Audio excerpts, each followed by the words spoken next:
बिस्मिल्लाहिर्रहमानिर्रहीम। नाज़रीन, मैं हूं अज़मत ख़ान और आप देख रहे हैं प्रोग्राम अज़मतनामा। नाज़रीन, आज के इस व्लॉग में हम आपके सामने एक ऐसी स्टोरी लेकर के आए हैं जिसका ताल्लुक़ बज़ाहिर एजुकेशन से है, लेकिन ये ह्यूमैनिटेरियन बेसिस पे हम ये कहानी एजुकेशन न्यूज़ के बजाय अज़मतनामा पे कर रहे हैं। इसका एक वजह ये भी है कि अज़मतनामा के ज़्यादातर नाज़रीन जो हैं वो पेंशन से या लेबर लॉज से या इस तरह की चीज़ों से जुड़े हुए हैं और उनको इस हवाले से अवेयरनेस भी है और वो इन चीज़ों को देखते भी हैं। जबकि एजुकेशन न्यूज़ पे ज़ाहिर है ज़्यादातर लोग एजुकेशनिस्ट हैं, एजुकेशन से ताल्लुक़ रखने वाले हैं, एजुकेशनल इंस्टीट्यूट से ताल्लुक़ रखने वाले हैं। तो दो अलग अलग हमारे यूट्यूब चैनल हैं। अब आज का ये व्लॉग जो है जामिया कराची की एक ख़ातून के हवाले से है जो 34 साल जिन्होंने अपनी ज़िंदगी के जामिया कराची को दिए और जामिया कराची ने इसके बदले उनका इस्तेसाल किया, उनका नुकसान किया, उनको ज़हनी अज़ियत पहुँचाई और उनसे बहुत सारी और ढेर सारी बद्दुआएँ वसूली हैं। अब ये बात मैं इसलिए कर रहा हूँ कि आप भी ज़ाहिर है किसी घर में रहते होंगे, वो घर आपका अपना होगा या किराए पे होगा, आपके अज़ीज़ रिश्तेदार होंगे, आपका कुंबा कबीला होगा। लेकिन ये जो ख़ातून हैं ना तो इनके वालिदैन हैं अब इस दुनिया में और इनके दो भाई थे जो इनका सहारा थे, वो भी अब इस दुनिया में नहीं हैं और ये ख़ातून अकेली हैं।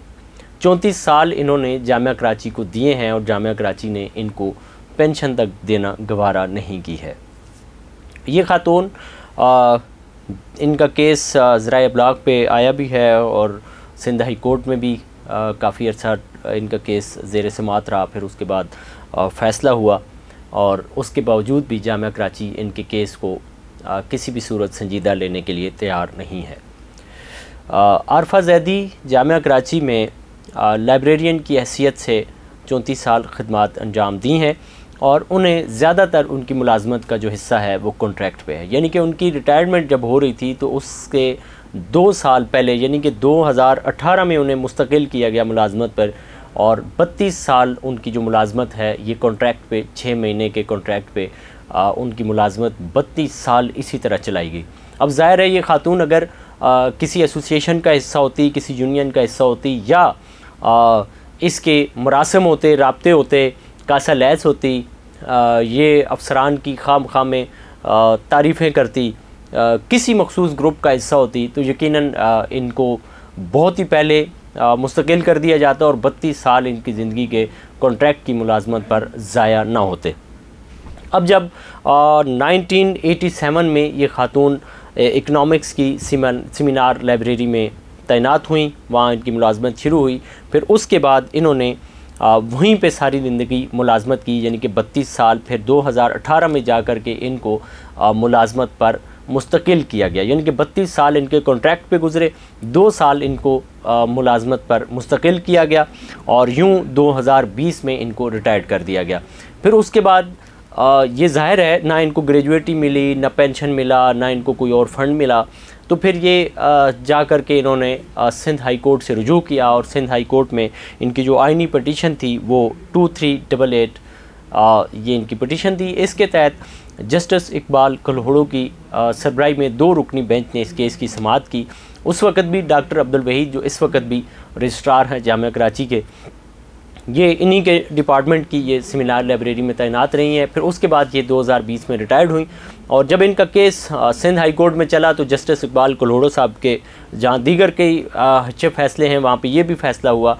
उन्होंने जामिया कराची के रजिस्ट्रार को बुलाया और रजिस्ट्रार ने वहाँ पे ये एडमिट किया कि मैं चूँकि इकनॉमिक्स का प्रोफेसर हूँ और मुझे इजाफ़ी ज़िम्मेदारियाँ जो हैं वो दी गई हैं रजिस्ट्रार की। तो वहाँ पे ज़बरदस्त मुकालमा ये भी हुआ कि ख़ुद जज साहब ने उनसे ये कहा कि आप तो ख़ुद एडमिट कर रहे हैं कि आप इलीगली यहाँ पे तैनात हैं, क्योंकि सिंध हाई कोर्ट ये फ़ैसला दे चुकी है कि कोई भी उस्ताद जो है वो किसी इंतज़ामी ओहदे पर नहीं बैठेगा, तो आप कैसे इस ओहदे पर बैठे हुए हैं और फिर आपको इल्म भी नहीं है कि एक ख़ातून जो है वो 32 बरस आपके डिपार्टमेंट के अंदर खिदमत अंजाम देने के बावजूद जो है उनको मुस्तकिल नहीं किया गया।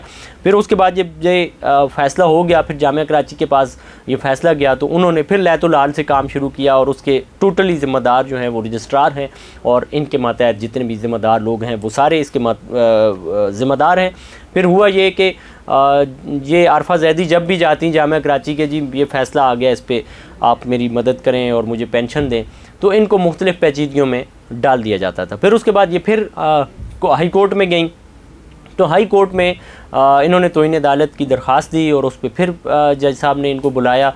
जामिया कराची की इंतज़ामिया को उन्होंने आजकल इसी तरह करना शुरू किया और अब वो खातून को डरा रहे हैं कि हम सुप्रीम कोर्ट चले गए, जबकि हकीकत ये है कि ख़ुद आरफा जैदी जो हैं उन्होंने सुप्रीम कोर्ट से रुजू करने के लिए अपना प्रोसेस मुकम्मल कर लिया है और यकीनन ये अगर सुप्रीम कोर्ट की तरफ जाती हैं तो जामिया कराची को इसमें नुकसान होगा और वो नुकसान इस ज़मन में होगा कि सबसे पहले जो सीट जाएगी वो डॉक्टर अब्दुल वहीद की जाएगी, जो ना तो किसी शख्स का फ़ोन रिसीव करते हैं, ना तो किसी शख्स से सीधे मुंह बात करते हैं। ज़ाहिर है वो टीचिंग फैकल्टी से ताल्लुक़ रखते हैं, तो उनको ये ज़ौम है कि उनके पीछे असातिज़ा की कोई बहुत बड़ी तादाद खड़ी है, जबकि हकीकत में ऐसा नहीं है।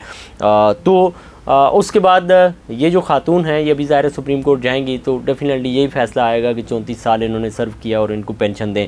अब डॉक्टर अब्दुल वहीद ने इनको ये कहना शुरू कर दिया जी कि आपकी जो फ़ंड्स की फ़ाइल थी वो हमें नहीं मिल रही, आपका जो मुलाजमत का रिकॉर्ड है वो हमें नहीं मिल रहा और आपका ये वाला दस्तावेज़ात गायब हैं। भाई सारी चीज़ें आपके पास पड़ी हुई हैं, आप कुछ खुदा का खौफ करें, कुछ थोड़ा सा मतलब कोई इस तरह की थोड़ी सी अपने अंदर इंसानी हमदर्दी पैदा करें। आपकी भी माँ होंगी, आपकी भी बहन होंगी, आपके भी रिश्तेदार अजीज़ होंगे, कुछ तो ख्याल करें। ना इनके वालिदैन हैं, ना इनके भाई हैं और उसके बावजूद भी आप इनको इनके हक़ से महरूम कर रहे हैं। किराए के घर में ये रहती हैं और इनका कोई सोर्स ऑफ इनकम नहीं है, बच्चे नहीं हैं कि वो इन्हें कमा करके दे देंगे, वो इनका सहारा होंगे।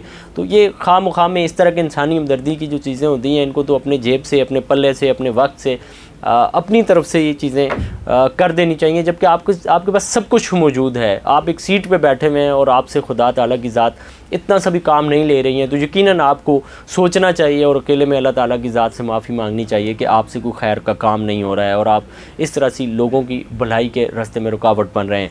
नाज़रीन, आने वाले वक्त में जब ये सुप्रीम कोर्ट जाती हैं और इनको क्या इंसाफ मिलता है इस पर भी हम व्लॉग करेंगे। इसी के साथ अपने मेज़बान अज़मत ख़ान को दीजिए इजाज़त। अल्लाह ने के बाद।